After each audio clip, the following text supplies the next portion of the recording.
অসাধারণ ভালো লেগেছে, খাওয়া দাওয়া দারুণ, সব ওকে হয়েছে।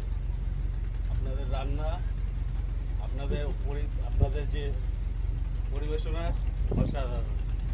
স্যার আপনার রিভিউ? রিভিউ দারুণ। ভালো ভালো। ম্যাম আপনার?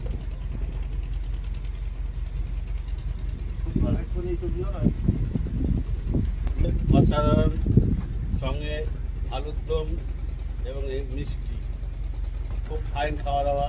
তারপরে আপনাদের চা, তারপরে সন্ধ্যেবেলা আপনারা আবার চাউমিন, অসাধারণ। মানে কোনটা ছেড়ে কোনটা বলবো, সব কটা এ ক্লাস খাওয়া দাওয়া। চিলি চিকেন থেকে শুরু করে ফ্রায়েড রাইস, অসাধারণ খাওয়া দাওয়া। আমরা আপনাদেরকে যারা এই ট্যুরটা নিয়ে ভাবছেন যে আসবো কি আসবো না, আপনারা আসুন নির্ভয়ে, 100% আপনারা লাভবান হবেন। Thank you sir.